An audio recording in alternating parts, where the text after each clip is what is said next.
everybody, it's Leanne here. Today we'll be crafting this lovely paper succulent wedding centrepiece using our paper sculpting kit and a selection of big flower dies, including the new rustic flower, the rustic bouquet bigs die. I thought that today we could be quite nice just to have a play with the different forms and effects you can achieve with paper and distress inks. So take a quick look at the you will need list, gather your materials and we'll get started. Okay, so these are the plants we're going to be making today. I'll be showing you how to make all 4 elements in the pot here. We'll be using some coloured cardstock and the rustic bouquet die and some distress inks. So I think we'll start with the pink flower here. So we're going to use the 2 flower shapes on the die here, the large and the small. Now each of these flowers consists of 2 smaller die cuts and 3 larger ones. So we'll just run that through. Now if you're using a textured card, I recommend to cut face down, just because when you're cutting it does bevel slightly. And we want a nice smooth surface for the ink to glide over.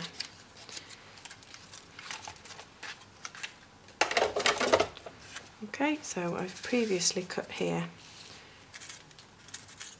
some parts just to show you. So the ink we've used here is the seedless preserves. Now what you want to do is load your stamping sponge and just take off the excess onto a scrap piece of card. Okay, and we're working in circular motions just on the edges of the flower, so nice and gently work our way around. And it's quite nice if you're using a textured card, then it picks up some of the grains.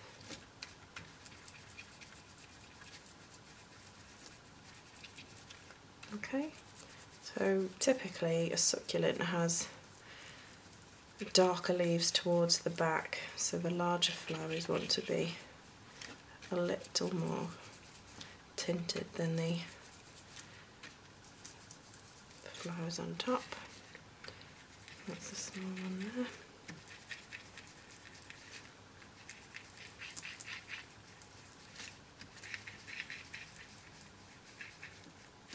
Okay, and I'd recommend to use an inking mat just to protect your surface because it can get a bit messy.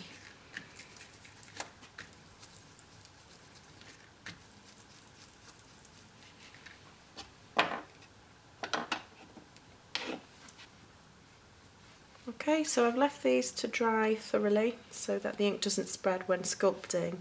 Now that we've cut, we want to add some form. So we'll go to our paper sculpting kit, and firstly I'm going to take the fine detail tool and the fine detail moulding mat, and we're just going to add some centre creases down each petal. Now you don't have to press too hard on this, but just a firm press will be needed. Okay, we'll take the tweezers. Now the tweezers have a nice curved edge where you can just press onto the paper and curl either upwards or downwards. In this case it will be up, just to give the petals some shape. You can do this in a couple of angles to make it look more natural. And then we'll do the same with the small.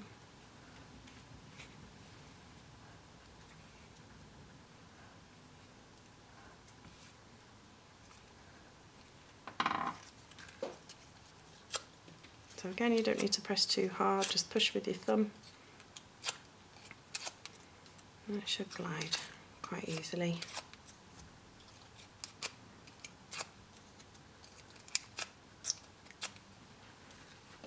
Okay, now as you can see, I've just highlighted the edges here, and what I've used is a liquid chalk marker. So that's just to give it a bit more depth really. So just nip the ends. Don't worry if you get a bit on the front of the card, it will just scratch off.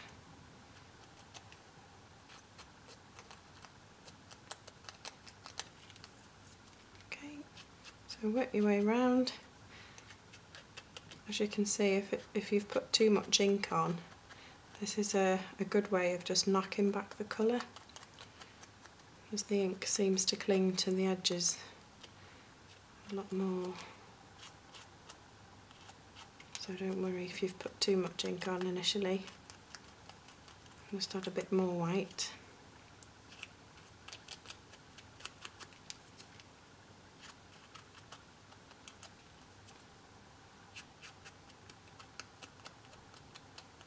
Okay, and I also just like to snip into the petals a little to allow the petals to manoeuvre a bit more when we're gluing and fluffing them up later on. So I'm just going to snip a bit further into these petals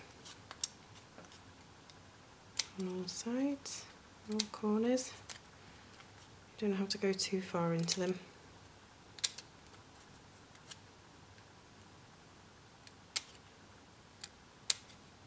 Okay, so we'll leave it there, we've got some pieces ready made. So now everything's been cut and coloured, we've added decoration, we can start to build the flower. So this is just standard PVA. Now we'll start with a wider base. And what you want to do is just onto the petals so that they sit between each other. I'll do a little bit further over there because we're going to use 3. Okay,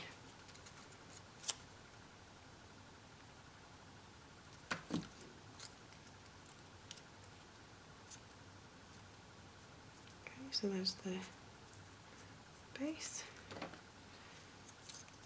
and then we'll take that one as a little bit wider. When I say wider, I mean like we've cut a little bit further into this, so you want the top one to be quite cut in so that there's just enough space there for a pearl gem. So just offset the petals before.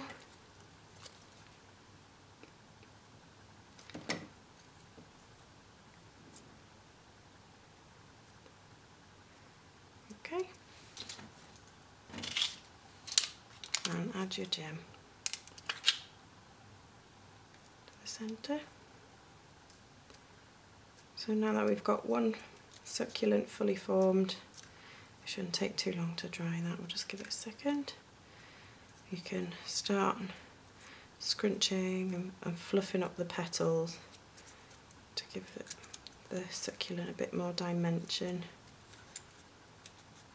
That's looking nice. Okay, so that's as big as you're going to get with the die, just as is. But what I've done here is cut right into the flower and made some individual petals. So if you want a larger succulent, then all you need to do is go round and build it up.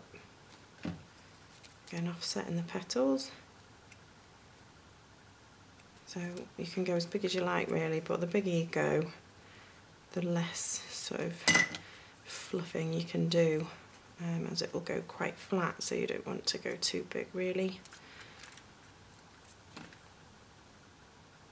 Okay, so we'll just work our way around.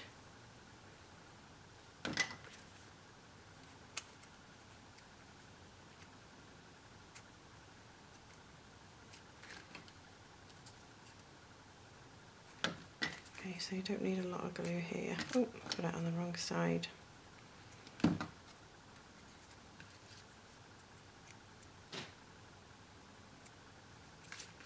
Okay, so what I've done is just snip it to a point, basically.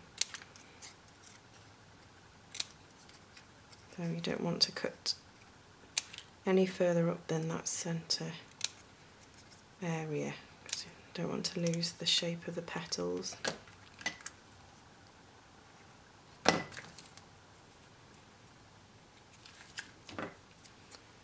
Nearly there.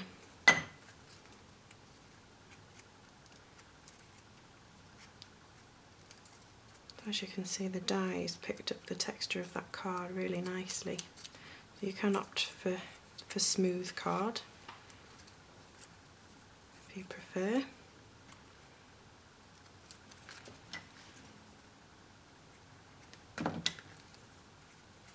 Okay, we'll leave it at that. So there's one fully formed flower. I'll just again fluff up the middles. Okay, there we go.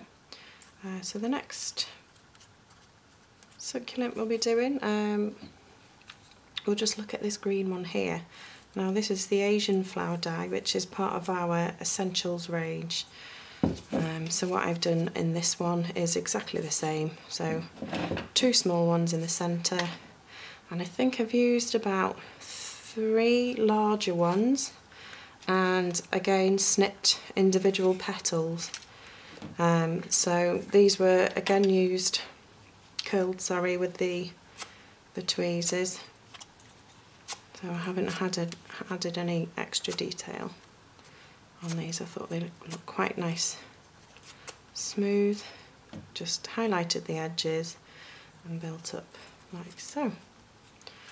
And the purple one, I'll just quickly show you the pieces I've used. So much like the pink one, it's a little bit smaller. I've used the Dusty Concord ink here just to highlight the edges with the white marker. Sorry, on this one I've used the Seedless Preserve just to touch up the ends ever so slightly. This one you can see is a little bit heavier in colour, so if you want a bit more red, as succulents are in the summer, then just go a bit more into that. So these ones, actually you can see that I've used I think it's the 5mm ball stylus, and I've just basically shaped the ends. I'll just quickly show you how you do that. So we've done as before, we've done the veins down the centre, we've curled with the tweezers, and if you just flip over, what you want to do is just press quite firmly using the moulding pad just on each edge of the petal, and that will just flick it backwards. And that's quite a nice way to give the illusion that the petals are quite thick, as a succulent would be. They are full of water.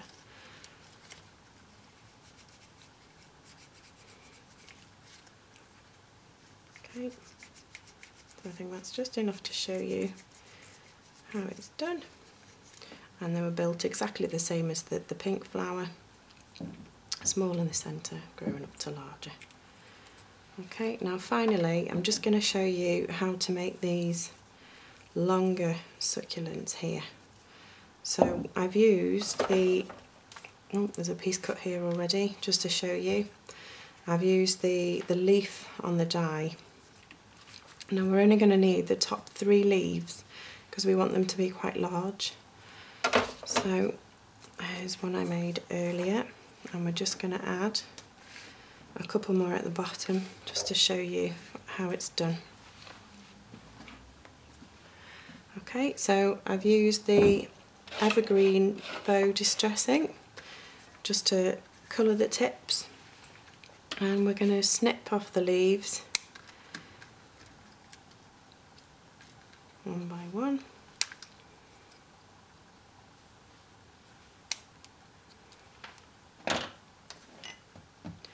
And we'll take the tweezers, and what we're going to do is just clamp down vertically in the centre of each leaf, and using your 2 fingers just push the tweezers between, like so.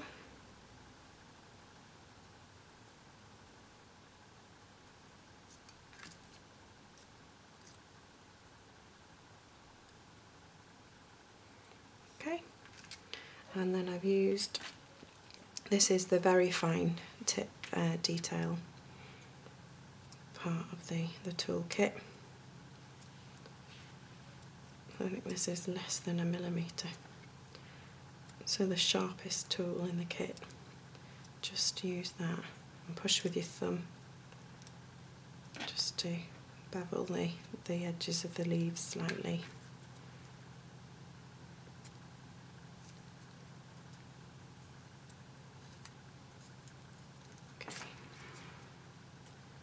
And we're going to leave just highlighting the tips, because we'll do that at the end. Okay, so we'll get our glue gun, and we just want a small amount.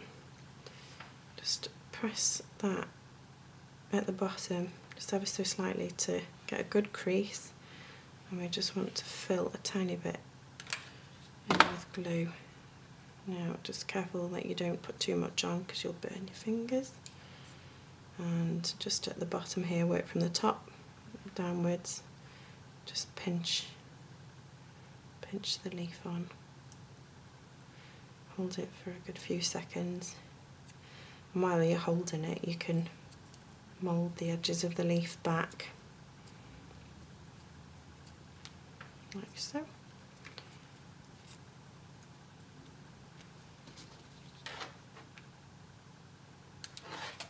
I think this is quite a nice way to build up the leaves in a different way. Oh, that one didn't have enough glue on, so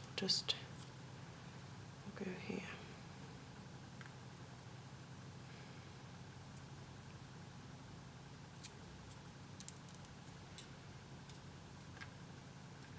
We'll do one more. Take that one.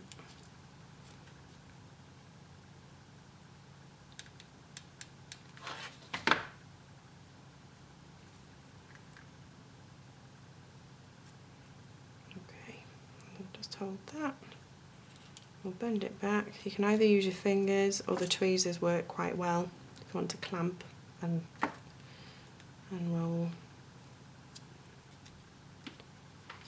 And then I just right at the end went down the row and highlighted with the chalkboard marker.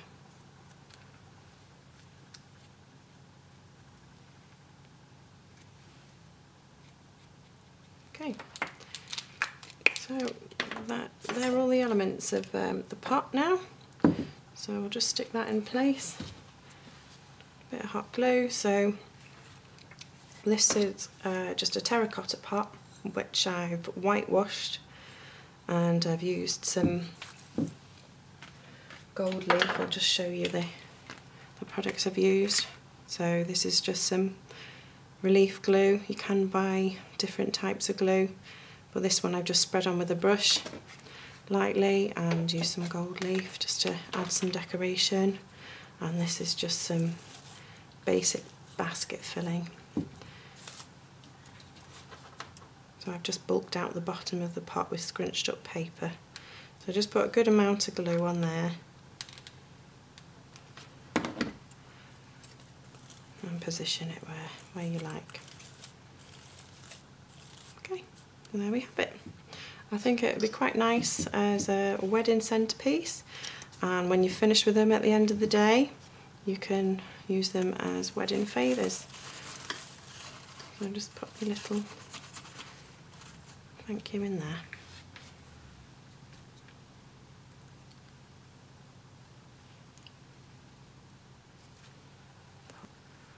Okay, so I'll just quickly show you, this is another one I've put together. So this was a bit more of a rustic looking pot. So the dies I've used here, the rustic bouquet, and this is a tattered floral die by Tim Holtz. So I've started, I'll just show you the base cards I've started with here. So they're quite light, bright core colours. And then I've tipped them all with the seedless preserves dye. So instead of the basic filling, I've used some artificial moss. So yeah, that's a quite nice alternative. And these ones are a little larger than the others and a bit flatter, as you can see. The bigger you go, the flatter they are. But that's how they do grow naturally. So there you go. Now that you've learned how to make various styles and sizes of succulents, have a go at putting together in a pot, or take a look at some of the project examples, which I'll include in the blog details, to see what else you can create with them. Enjoy and see you next time!